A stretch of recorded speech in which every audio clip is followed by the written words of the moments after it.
Polosa, et Simba Lissoute. Pour moi, comme on a kuna, bateau va travailler dans Zambé. En tout cas, basi baké musika. Donc là, va, yo ba mission dans ton pays, aux autres comme il faut. Place nous à où est-ce souté. Ah? Oyoki, allez, quittez. Polosa, on est là-bas, on est là, Là-bas. Ah! On nous a mis dans la range. Comment ok? Ah, vraiment. Qui ça? Et en plus, il y a qui ont commis partout dans l'Europe, dynamique, Congo, commis partout dans l'Europe. Comment ok? Moussala est commis partout. Tout commis en Suède, tout commis à Paris, tout commis à Lille, tout commis à Bruxelles. Et puis, base n'a vu toujours Londres, Angleterre.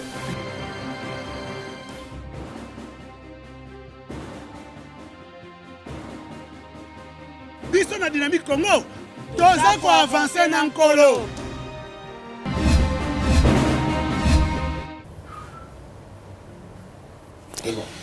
Mesdames et messieurs, bienvenue. Critique Info, premier numéro. Vous allez nous excuser pour le retard de diffusion de cette émission. Impact News, titre Madame Rita Bota accusée à tort. Lorsque la justice couvre les assassins du peuple congolais, Martin Fayulu hâte sa péremption politique. La Cour constitutionnelle crédibilisait de nouveau la dépêche. Voici pourquoi Godin Poï s'acharne sur Guy Matondo. L'honorable Joachim Rumbu soutient l'emploi et la politique sociale du gouvernement. La référence titre Jean-Pierre Bemba, juge irresponsable de quitter la Mouka. Mesdames, Mesdemoiselles et Messieurs, bienvenue. C'est vrai, on en parlera dans la troisième partie, mais comme on le fait toujours, les sujets du jour. Ce qui est arrivé au PPRD risque d'arriver à l'UDPS. Ça va être le premier numéro, c'est là notre analyse. Les tops dans la présidence, Fachi exposé et sacrifié. Le troisième sujet, nous allons parler de la Mouka, le soulèvement populaire transformé en marche pacifique. Mesdames, Mesdemoiselles et Messieurs, encore une fois de plus, bienvenue. C'est vrai, ce qui est arrivé au PPRD risque d'arriver maintenant à l'UDPS. C'est un questionnement, allais-je dire. C'est un questionnement, c'est aussi une question de se reposer des questions, mais surtout de vraies questions et d'analyser les choses froidement. Je m'en vais utiliser des exemples qui pourraient ne pas être vrais, mais comprenez mon analyse et comprenez ma manière de voir les choses. Je le dis que ce n'est pas de l'évangile, hein, c'est ma manière de voir les choses. Je peux me tromper sur toute la ligne, mais c'est ma manière de voir les choses et c'est ma conception. Je voudrais la partager avec vous. Le PPRD et l'UDPS sont des partis qui ont la même idéologie. On va le dire, ce sont tous des partis socialistes, social-démocratie. Le social, ils pensent, ils disent cela. Le PPRD nous a prouvé que le social n'était pas vraiment son dada. C'était pas son truc, c'était vraiment pas sa mission. Parce que tout ce que le PPRD a fait au Congo, vous avez vous-même vu, rien du tout en termes de social, rien du tout. La vie n'a fait que s'empirer davantage, les situations sont devenues de plus difficiles qu'avant. Et alors que le PPRD, c'était un parti de l'opposition qui parlait du social, c'était dans l'opposition, c'est tout à fait normal. Quand on est dans l'opposition, on peut raconter sa vie, on peut faire des promesses comme on veut. Mais une fois au pouvoir, alors on arrive à comprendre que est-ce que les deux partis sont différents. Qu'est-ce qui est arrivé au PPRD? Il est arrivé au PPRD, premièrement, une préparation pour la gestion de la République.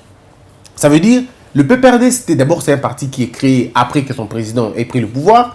Donc, c'est déjà, là, on est dans un contexte totalement compliqué où le parti se crée après qu'on ait un pouvoir. Or, quand vous avez le pouvoir et que vous n'avez pas de plateforme, ça va être compliqué parce que lorsque vous avez le pouvoir et que vous voulez créer la plateforme va subir un coût. Le coût du réajustement, c'est la plateforme qui va se modeler aux humeurs, aux impressions et à la ligne qu'on veut la donner. Pourtant, lorsque la plateforme précède d'un pouvoir, c'est le pouvoir qui subit les influences de la plateforme. Ça veut dire l'idéologie va finalement s'imposer à ceux qui gouvernent ou à ceux qui sont dans cette plateforme. Mais quand c'est l'inverse, c'est ce que nous avons vu. Monsieur Kabila est président de la République, le PPRD va naître après. Monsieur Mobutu est président de la République, le MPR va naître après. Et c'est là le plus grand problème. Qu'est-ce que vous allez voir? Vous allez voir justement toutes les intelligences convergent autour de la consolidation de l'homme, mais pas du système. C'est de l'homme, mais pas l'idéologie. C'est l'homme, ses manières, ses peurs, ses inquiétudes, ses imperfections qui vont finalement être collées au parti et à la plateforme. Nous sommes au PPRD où vous avez vu la première chose, c'était quoi? La guerre de positionnement. En fait, tout le monde voulait faire des choses pour plaire au président Kabila. Tout le monde. Et les gens venaient au PPRD, pas parce qu'ils étaient convaincus de l'idéologie, mais parce qu'ils s'attendaient au partage du gâteau un jour. Les gens sont venus avec une foi de gagner demain. Et vous avez vu toutes les intelligences du pays s'accommoder, s'aligner, se conformer aux rites et rituels du PPRD. Tout le monde voulait être du PPRD, tout le monde parlait chef, tout le monde voulait du chef de l'État. On a vu ça, n'est-ce pas, à l'époque de monsieur Kabila. Il est le président, il a son PPRD, tout le monde veut être du PPRD. Et ce qui s'est fait, c'était quoi? C'est que ceux qui ont conçu le PPRD, c'est vrai qu'ils l'ont conçu déjà au pouvoir, mais l'idée première avec laquelle on avait conçu le PPRD s'est perdue au fil du temps parce que le PPRD a été remplacé. Le PPRD, a été joint par des gens qui n'avaient pas l'idée du PPRD, qui n'étaient pas porteurs des idées du PPRD, mais bon, par un concours de circonstances, par opportunisme, ils se sont retrouvés là. Et généralement, ils n'ont pas commencé au bas de l'échelle, non, ils ont commencé tout de suite au sommet. Ça veut dire lorsque vous importez les cadres dans un parti politique, ça commence à devenir un problème sérieux. Lorsque votre chaîne d'accession au trône, ou d'accession à la gestion n'est pas échelonnée, ou elle n'est pas suivie par un parcours exact, c'est maintenant une sorte d'importation des cadres et le parti subit un problème. Le parti subit des chocs comme on a vu au PPRD. Conséquence, il n'y avait pas de politique. Conséquence, les jeunes étaient sacrifiés.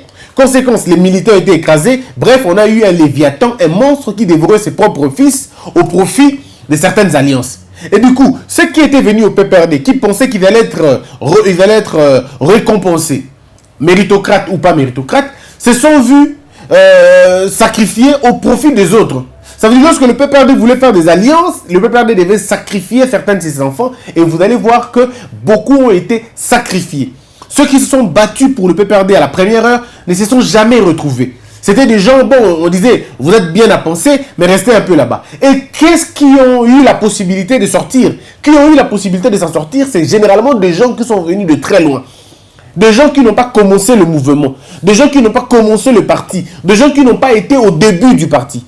Alors, je dirais, le matin, ils n'étaient pas là. Mais ce sont ces gens qui ont été le premier servi. Et quand le PPRD commence à faire des alliances, mais sur le compte de qui? Sur le dos de qui?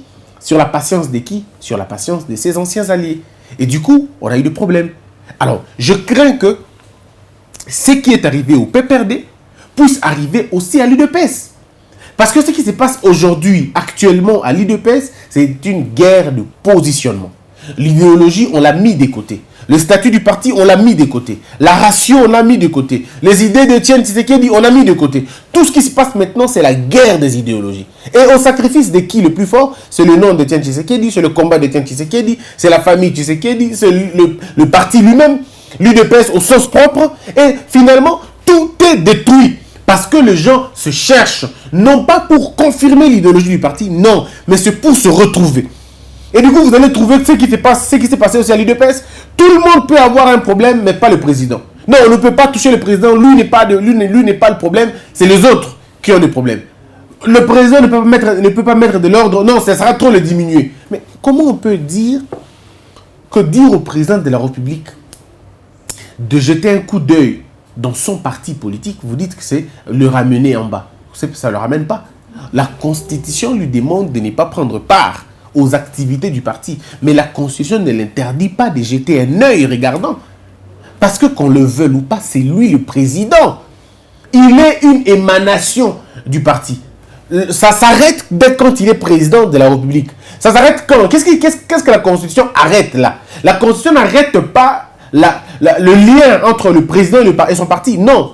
Ça coupe plutôt son implication au sein du parti. Ça veut dire ceci. Il ne peut pas prendre part au congrès. Il ne peut pas prendre part aux grandes réunions de l'UDPS. Il ne peut pas prendre part à une activité matinée de l'UDPS. Non. Mais dans l'informel, le président peut recevoir les cadres de l'UDPS et remettre de l'ordre au sein de son propre parti. C'est tout à fait normal.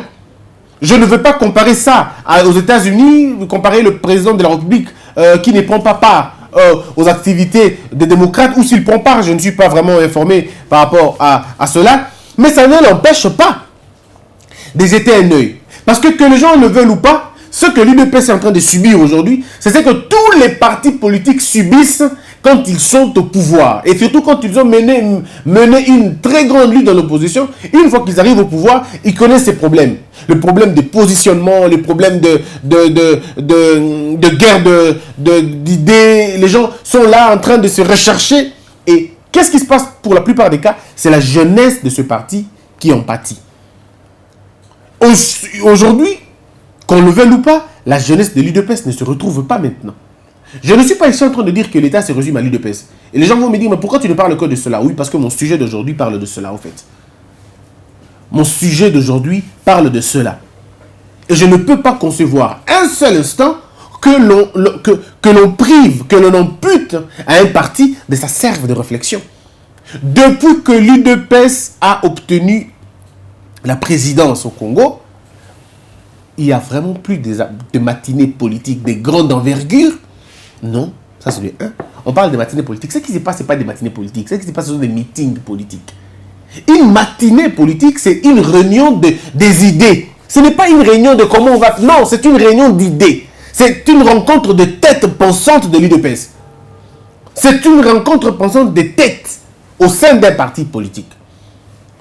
Aujourd'hui, ce n'est pas ce qui s'est fait. Vous avez des jeunes de l'UDPS qui pleurent. Vous avez des jeunes de l'UDPS qui ne sont pas écoutés. Vous avez le président de la République qui est entouré par des amis, des potes, des copains, des frères, des sœurs, des cousins, des cousines. Ce qui, moi, je ne suis pas là, ce n'est pas mon problème. Mais la question fondamentale ici, c'est que qu'est-ce qui arrive maintenant à l'UDPS? C'est quoi ça sert la ligne de conduite maintenant à l'UDPS? Est-ce que ces gens travaillent pour le compte du président ou ils travaillent pour leur propre compte à eux, pour leurs prochaines élections, ou on travaille pour la consolidation du parti? Parce qu'en ce moment, l'UDPS devrait travailler fortement sur d'abord son image. Et l'image de l'UDPS ne peut être portée que par des hommes qui ont la respectabilité et qui ont la crédibilité. Ce sont des gens, des fédérateurs. Aujourd'hui, nous parlons, il devait y avoir des réunions au sein des grandes universités. C'est-à-dire des réunions, pas des réunions politiques, non, mais des débats contradictoires. Il n'est pas interdit à un parti politique de mener un débat dans une université. Il n'est pas interdit. Il est interdit de réunions, je veux dire, de recrutement politique ou de diffusion des idées politiques. Non, mais lorsque l'UDPS va pour un débat aussi clair dans le département de droit, dans le département des relations internationales, dans le département de médecine, dans le département de philosophie et de psychologie, lorsque nous y allons pour un débat contradictoire avec les jeunes étudiants, c'est beaucoup mieux. Là, on ne peut parler que de la science. Mais l'UDPS peut inviter l'UNIKIN. L'UDPS peut inviter les cadres, je dirais les grands étudiants de la deuxième, de la troisième, de la première année ou de la cinquième année de droit. On peut les appeler comme ça au sein du parti où on trouve une autre salle, une salle ici, pour ne parler que de cela. Parce que je suis convaincu que lorsque vous appelez les jeunes gens, c'est l'erreur que M. Martin Fayulu a eu à faire aussi. Il a invité les étudiants, mais après personne n'a souscrit. On n'a pas présenté aux gens l'idéologie des partis. Parce que c'est dans des grandes rencontres comme ça que quand on a exposé la vision de son parti, on laisse aux gens le temps de s'abonner, le temps de s'enregistrer, le temps de prendre part au parti. Et votre parti gonfle. Parce que ceux qui ont entendu, ceux qui ont eu l'idée, ceux qui ont été séduits par l'idée vont apporter l'idée à l'extérieur. Et le débat va s'agrandir. Mais jusque-là, aucune politique d'aller à la rencontre de la couche intellectuelle. L'UDPS était parti au pouvoir. Mais regardez, le PPRD, depuis 18 ans, encore une fois j'insiste, je peux me tromper. Oui, je peux me tromper, comme un homme. Mais je n'ai jamais vu le PPRD rencontrer les étudiants. Déjà, M. Kabila n'a jamais rencontré les étudiants pour un débat. Non, jamais arrivé. Et nous sommes en train d'aller dans la même logique. Jamais en tout cas. Pendant 18 ans, c'est jamais fait. Aucune rencontre avec les étudiants pour discuter, pour un débat. Jamais.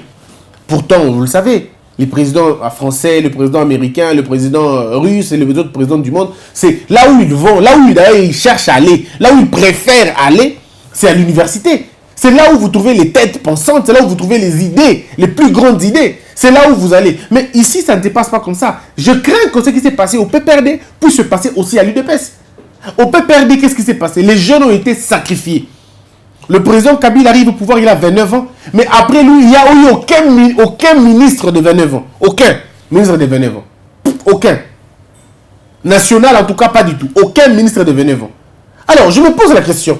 Est-ce que l'on sait faire des choses pour les autres ou l'on travaille pour soi? Vous allez entrer dans l'UDPS, vous trouvez des gens qui pleurent. Qu'est-ce qui se passe? Oh non, on nous a trompés, on nous a menti, tout ça. Commission Bangomoko. Pourquoi la commission Bangomoko? C'est parce que déjà au départ, l'UDPS ne s'est pas préparé suffisamment pour la gestion du pays. Bon, les gens vont raconter ce qu'ils veulent, mais on est tous d'accord que c'est comme ça.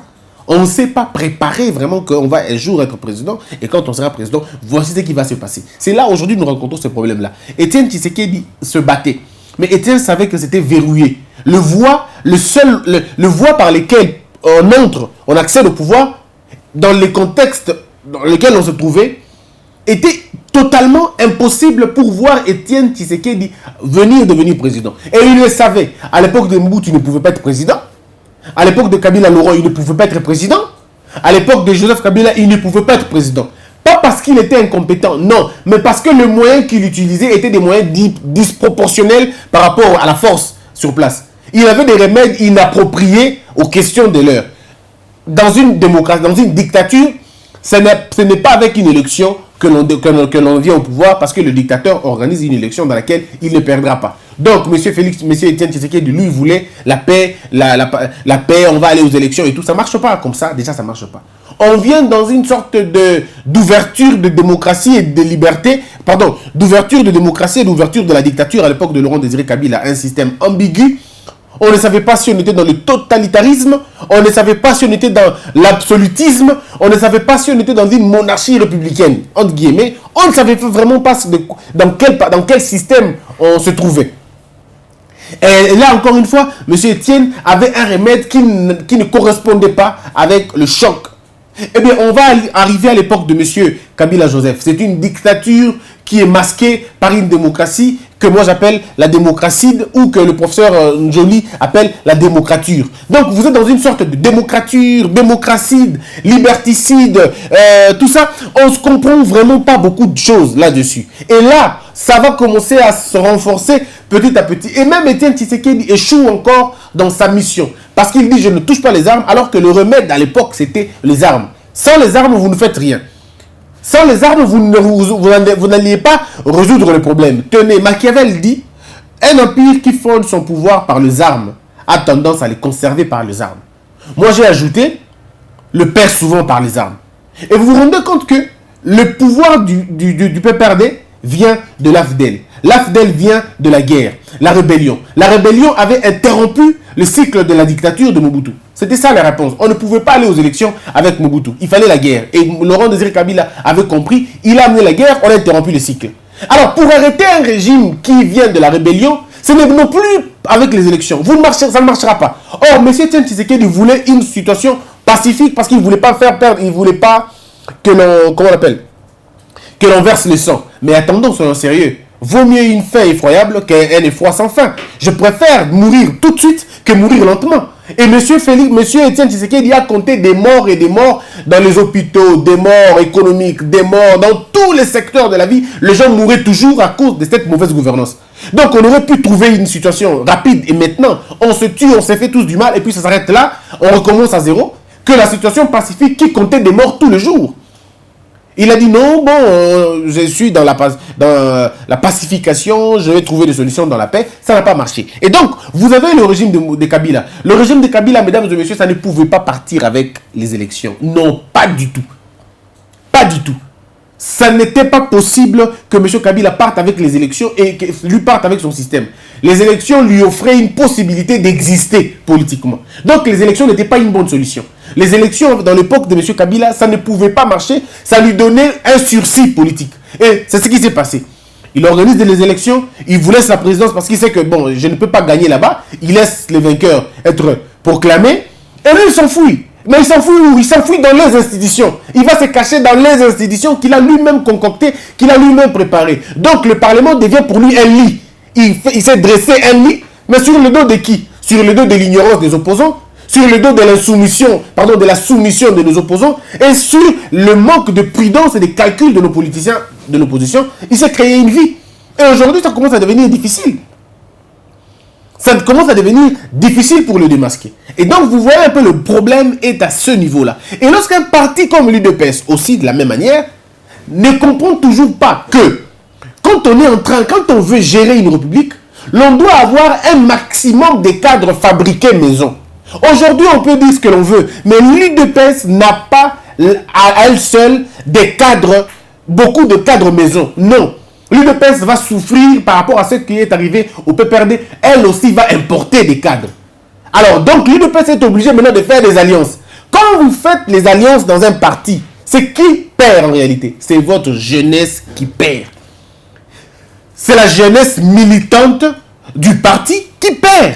Finalement, parce que le parti doit vivre. Le parti doit survivre. Comme le parti n'a pas été préparé pour la grande gestion de la République, le parti pouvait être préparé pour la présidence, on est d'accord, mais pas pour les autres, la gestion des autres choses, d'autres choses. Et qu'est-ce qui va se passer maintenant? Il va s'ouvrir un marché. Le marché, c'est quoi? C'est que l'INT va se greffer à l'UDPS, AFDC peut-être, et les autres partis, Mike et Kikoya, ça va tout autour. Il y a l'UDPS, et puis d'autres politiciens aussi. Les politiciens qui, d'une manière ou d'une autre, ont un regard sur le terrain, et aussi vont vouloir venir. Mais faire quoi en réalité? Eux aussi voudront venir marquer leur présence pour que Batoubaye Bango peut exister. Et donc vous avez Batoubaye Nantang la Bakomo na Bangote, Baza Ebele, Baye autour du président, entouré président, brigadé président, Atikani na kati ya moul wana, bloquer président et couper na base naï. Donc le président ne peut pas rencontrer les jeunes de son parti. Le président ne peut plus entrer en contact avec les jeunes et parti naïe parce qu'il a fait des alliances pour la survie en réalité il y a parti. Mais ce n'est en réalité pas le parti. C'est maintenant quelques têtes du parti qui peuvent se retrouver, mais la substance il y a parti et on a sauté. Et ça c'est l'erreur de beaucoup de partis politiques. Oh, comme en Afrique, beaucoup de partis politiques. Une fois qu'ils ont la présidence, ils disent c'est bon, c'est déjà bon pour nous. Mais ce n'est pas encore bon. Ce n'est pas encore bon parce que vous avez un parti. Le parti, c'est le roi miniature et à l'État. Vous avez votre procès écologie. Vous avez votre département écologie. Vous avez votre département énergie, département électricité. En fait, le parti, quand on l'a conçu, c'est pour avoir une idée. Il y a gouvernement, pas d'habit moko. Bon, déjà, il y a chargé il y a finance.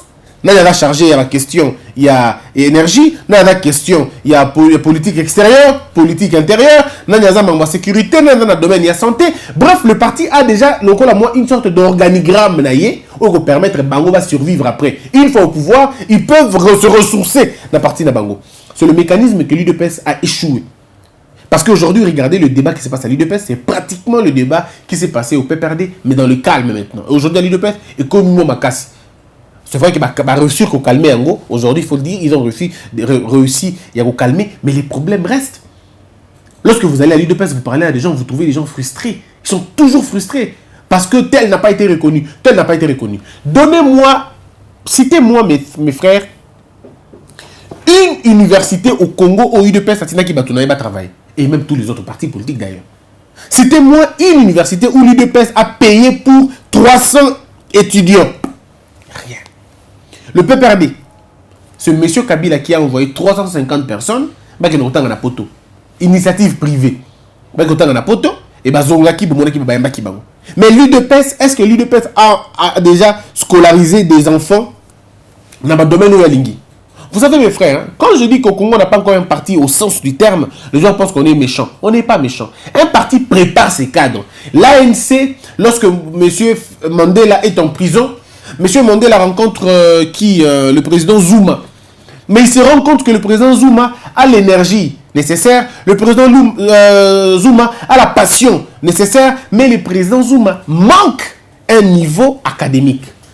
Et ce monsieur Mandela qui demande à Zuma, rentre à l'école. Il faut que vous puissiez rentrer à l'école. L'école est très importante. Dans les archives, l'on vous dira que l'ANC a envoyé plusieurs de ses étudiants ici au Congo, dans l'Ouvanium. ici au Congo. Les témoins sont là. Lorsque vous lisez les livres les confidences de Mobutu, on vous parle de la rencontre Mobutu-Bongo-Boigné.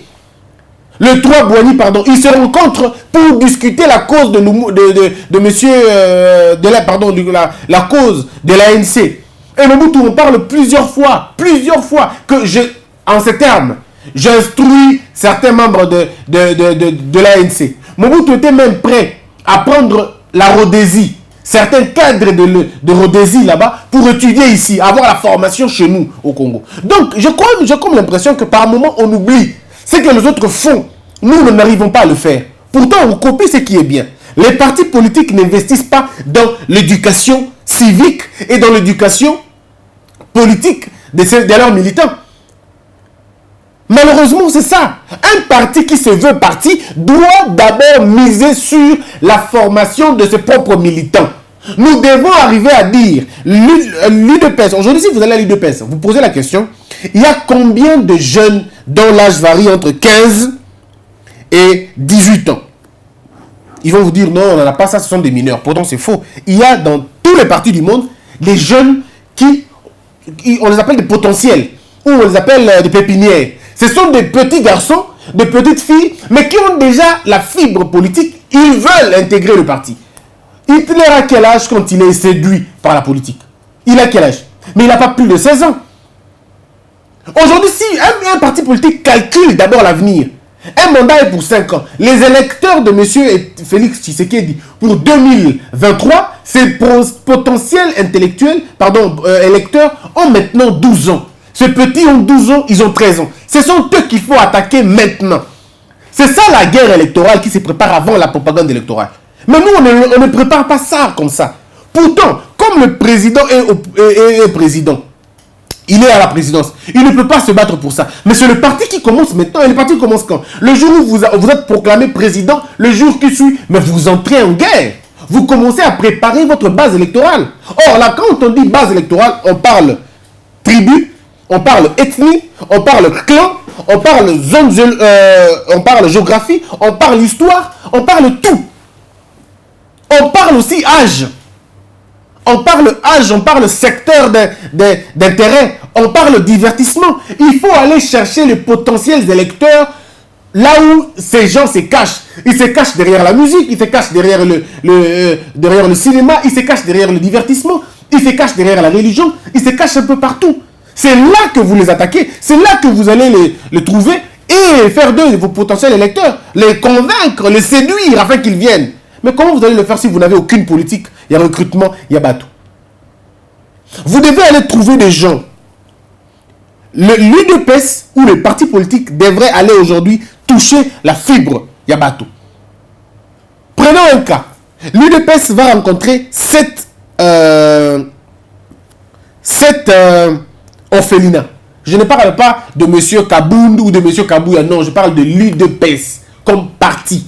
Mais l'UDPS dit aujourd'hui, nous allons passer la journée avec 2 orphelinats ou 3 orphelinats. Où vous faites ce qu'on appelle des actions coordonnées. L'UDPS va dans tous les orphelinats du Kinshasa, mais c'est de façon séquentielle. Bakekuna, et ça les journées Nabanawana. Ces enfants-là ont 12 ans, 13 ans, ce sont vos potentiels électeurs. Vous êtes avec eux, vous discutez avec eux. Et l'UDPS en sortant, on récupère 10 enfants au total. 400 enfants, 500 enfants que l'UDPS elle-même comme parti, comme union, comme parti, l'UDPS va inscrire dans la classe. Et qu'on veille sur Batanga, les bourses. Mais ce sont les partis qui financent aussi les écoles de certaines personnes. Il y a des enfants dans le monde qui ont étudié grâce au parti, grâce à ma parti Moussousou. Il y a dans certains pays, les partis ont, c'est-à-dire ils ont misé sur l'éducation urbaine. On peut le faire. L'UDPS peut aller demander à l'université à Kinshasa. Comme tous les autres partis, le MLC peut le faire. Le MLC peut le faire, tout le monde. Aujourd'hui, je parle de l'UDPS parce qu'il s'agit de parler de ça. Quand je parlerai du MLC, j'en parlerai aussi. Mais aujourd'hui, je parle de l'UDPS. Donc, pour vous dire combien l'UDPS est en train de suivre, je crois, tomber dans le piège des erreurs du PPRD. Le PPRD n'a pas investi dans la tête des gens. L'UDPS est en train de ne pas aussi investir dans la tête des gens. Le PPRD a sacrifié sa jeunesse. L'UDPS aussi est en train de sacrifier sa jeunesse. Le PPRD s'est foutu de ses femmes. L'UDPS, je crains qu'elle se foute aussi de ses femmes. Bref, Des grandes questions, on peut perdre Rataki, quand Badaki parti au pouvoir, l'UDPS est en train de commettre les mêmes erreurs, place parti au pouvoir d'Alaki. Mais ça peut s'arrêter. Mais pour que ça s'arrête, il faut qu'un homme de vision naisse. Il faut qu'un homme de vision apparaisse. Il faut que l'homme qui va diriger l'UDPS de demain soit un homme de caractère, soit un homme de vision. Quand les gens dorment, lui, il pense. Il se dit, mais comment on fait? On a combien de gens qui n'étudient pas au sein de l'UDPS, qui ont les cartes des membres de l'UDPS? Nous commençons d'abord par eux. Nous les scolarisons, nous les instruisons, nous les éduquons, nous les formons, chacun selon filière naïe. Et pour 4 ans après, parce que vous me l'avez remonté, 5 ans après, licence Nabango, ils seront en mesure de nous dire ce qui peut se faire pour la politique de demain. Ils vont concevoir. Babiloko est bien. Au-delà des assemblées générales, au congrès, mais vous devez avoir une conférence intellectuelle. Un parti doit avoir une conférence intellectuelle au moins une fois par semaine. Vous devez avoir des rencontres par semaine. Vous devez, pas des rencontres politiques s'il vous plaît, des rencontres idéologiques, des rencontres de principe. Vous devez vous rencontrer quotidiennement, enfin disons, ou mensuellement, ou trimestriellement, ou semestriellement. Vous pouvez comme ça organiser des rencontres où vous ne parlez qu'avec des têtes, que des intelligences. La mobilisation, vous devez la faire correctement. La mobilisation doit être faite à la base. Quand je dis la base, je parle de tout. Mais ce n'est pas le cas malheureusement. Alors je crains que ce qui est arrivé à l'UDPS, au PPRD, puisse arriver à l'UDPS. Lisez la chute du PPRD, corrigez et faites mieux. C'est possible de faire mieux. Vous êtes un parti au pouvoir. Comportez-vous comme un parti au pouvoir. Donnez du crédit dans l'image de l'UDPS. Rajeunissez le parti. Rajeunissez le parti. En âge, en idéologie. Rajeunissez le parti en âge, en idéologie. Soyez partout. Décidez-vous pas une maison sans l'UDPS. Pas dans la dictature, mais dans la conviction des idées. Allez-y rencontrer les indécis. Allez-y rencontrer ceux qu'on ne peut pas donner. Prenez ces gens, ramenez-les chez vous. Mais vous gagnez une idéologie, une exemplarité. Commencez par vous-même mettre des exemples avant de devenir conseil. C'est très important. Parlement debout est une très bonne chose. Mais parlement intellectuel, c'est encore mieux.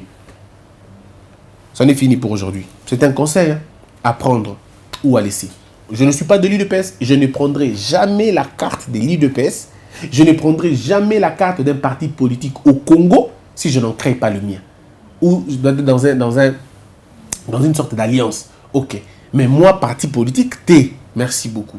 Les partis politiques qu'on a ici doivent être remodelés.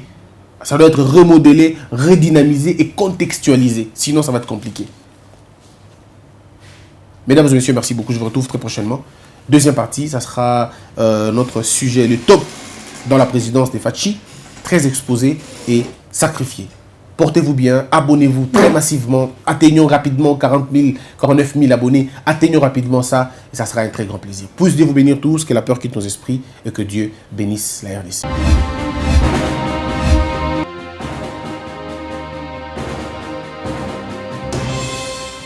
Patron nga Polosa, simba lisute. Pour makambo na moni kuna, patron ba travailler na Nzambe. En tout cas, basi ba ke musika. Donc là, yo ba mission na to pesa yo ozo sango comme il faut. Place no awe za susute. Ah? Oyoki, allez quittez. Polosa, on na ba chama ni na kanya. Na lomo na ke kuna. Là-bas. Ah! Oh, nous avons un orange là. Comment coquette? Ah, vraiment. Qui ça? Et en plus, na yo qui est commis partout na Europe, dynamique Congo commis partout na Europe. Comment coquette? Ça est commis partout. Tout comme en Suède, tout comme à Paris, tout comme à Lille, tout comme à Bruxelles. Et puis, base, la mission est toujours Londres, Angleterre.